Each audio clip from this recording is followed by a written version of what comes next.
Con respecto a las preguntas, ustedes han recibido unos papeles, ahí pueden anotar sus preguntas que se las entregan a Ignacio o a Lourdes, que nos las traen aquí y luego las iremos tratando de condensar para que así sea. Antes de darle la palabra nuevamente a Vicky, un detalle que es muy interesante es que cuando Irigoyen asume la presidencia en el 16, no había presidentes vivos activos en la política. Solo vivía José Figueroa Alcorta, pero estaba en la Corte Suprema. 10 años antes, 11 años antes, había 5 presidentes vivos activos en la política cuando Quintana asume la presidencia. Esto también es cierto, desaparecen los notables, ¿no? Es un detalle. Bueno, le vuelvo a dar el micrófono a Vicky, esperando alguna polémica, ¿no? Eso sí, pero bueno. No creo que pueda entablar una... No creo que pueda entablar una polémica con María Inés, porque coincido con la mayoría de las cuestiones, por supuesto, que María Inés planteó. Tal vez, si tengo unos minutos, me gustaría ampliar esta idea de oposición, ¿no? O sea, María Inés se refirió básicamente a las fuerzas conservadoras,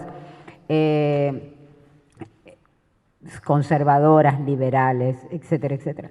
En realidad, el triunfo del 16, me parece, lo que genera es una enorme decepción entre todos los desplazados, pero no es solamente entre los conservadores, sino también entre los socialistas y los demócratas progresistas, es decir, entre partidos que se suponía participaban de la necesidad de la ampliación del sufragio, como también lo hacían muchos conservadores.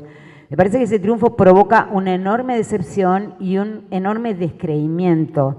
Es decir, el radicalismo gana las elecciones y para estos sectores de la oposición, digamos que aún para todos aquellos que aceptan que el principio de legitimidad del poder es el sufragio universal, no pueden aceptar los resultados.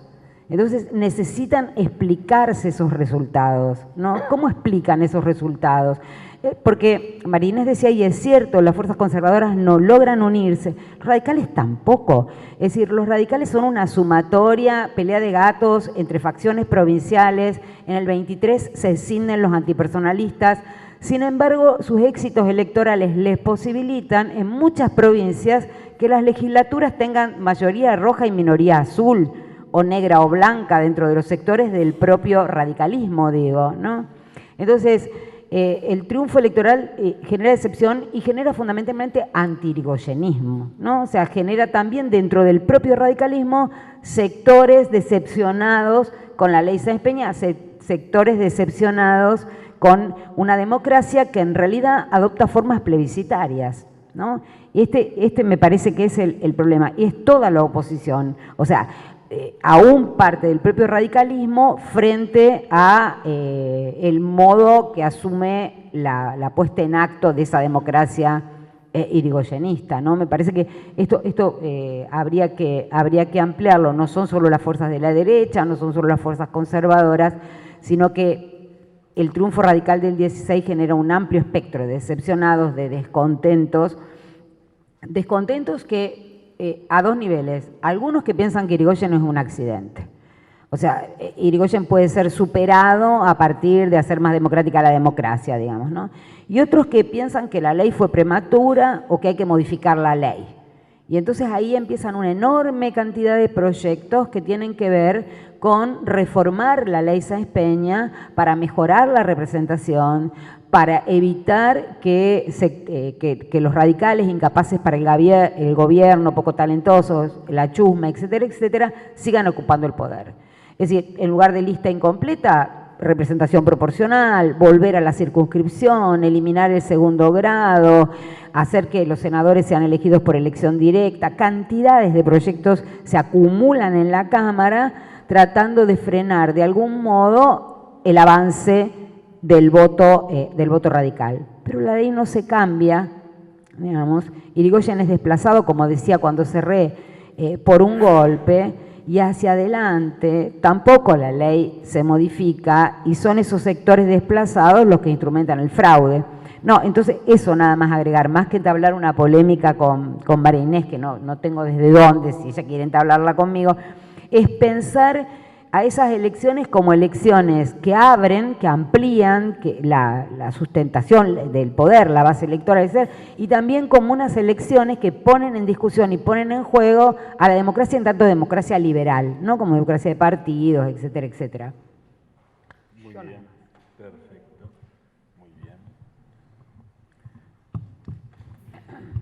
Bueno, yo comparto el mismo espíritu de Vicky en ese sentido, no tenemos más coincidencias que disidencias, porque digamos, por más que hayamos cada uno de nosotros estudiado un sector político diferente, no quiere decir que nos identifiquemos plenamente con ninguno, sino que los analizamos lo más objetivamente posible. Entonces, bueno, uno siempre incorpora elementos del otro lado, ¿no? De la voz de la oposición o de la voz de la fuerza que combate a la que uno estudia como propia, ¿no? A mí me parecía interesante marcar un poco lo que también había señalado Vicky en cuanto a lo que representa Irigoyen y este nuevo estilo de democracia, ¿no? Que no es la democracia que esperaban los liberales más, si se quiere, doctrinarios, y es que los hubo, ¿no? Porque también en ese aspecto tenemos que pensar que no todos los sectores que impulsaron o que apoyaron la democratización o la ley Sáenz Peña era realmente por razones estrictamente doctrinarias o convicción, ¿no? Sino que a veces hay mucho de pragmatismo de ambos lados del espectro político, ¿no? Pero en todo caso, es cierto que también habría que tomar en cuenta algunas de esas críticas que se le dirigen a este nuevo estilo de Irigoyen, que en realidad, más que criticarlo por ser un nuevo estilo, se lo condena por ser una continuidad, ¿no? En ese sentido, me parece que también es interesante ver cómo el radicalismo puede que genere decepcionados en algunos lados, en el sentido de que se esperaba que implicara una nueva forma de ejercicio de la política, y lo que a veces se le achaca es que por el contrario implica reforzar esta cuestión del caudillo, del líder, de la voluntad individual de este líder, que contrasta en cierta forma con algo que también señaló Vicky antes en su exposición. El radicalismo es el primer partido con convenciones, con mecanismos internos democráticos de elección, ¿no? Entonces, ¿cómo se condice esa organización previa del partido con esa práctica fuertemente centralizada en la figura de Irigoyen y personalizada, ¿no? Entonces, en ese sentido es interesante porque muchas veces uno va a encontrar en este periodo que mucha oposición a Irigoyen se va a montar en esta retórica modernizadora, ¿no? Y en esta crítica de que, bueno, en realidad el radicalismo es una perpetuación del antiguo régimen, pero desprovista de sus virtudes y en realidad más bien representando los aspectos negativos de esa continuidad. Pero me parece que era un poco simplemente marcar esa contradicción, ¿no? Yo les voy a hacer una pregunta a ambas, que es, ¿cómo fue la lectura de ambos sectores, conservadores y radicales, de la elección en sí? ¿La elección fue lo que todos esperaban en términos prácticos? Bueno, no, claramente para las fuerzas conservadoras es algo inesperado, es un triunfo que en ningún momento se logra visorar, ¿no? Es decir, ellos, cuando se plantea incluso la reforma, la idea es vamos a ganar y la minoría le va a corresponder al radicalismo, que es la fuerza que parece tener más empuje desde la oposición, o la que está más, como señalaba también Vicky, arraigada territorialmente a nivel nacional. En ningún momento se piensa que es viable o factible que sean en realidad los conservadores los que pasen al rol de minoría. Es absolutamente un balde de agua fría que cae sobre esta fuerza. ¿Vicky? Eso, no tengo mucho más que agregar a lo que dijo María Inés. Fue sorpresivo, fue inesperado. ¿Para los radicales también? No. Claro. Bueno, los radicales estuvieron peleando hasta último momento porque esas elecciones, digamos que todos saben, eran elecciones indirectas, o sea, las resolvía el colegio electoral. No era la cantidad de votos, sino, bueno, sí, era la cantidad de votos, pero traducido en electores.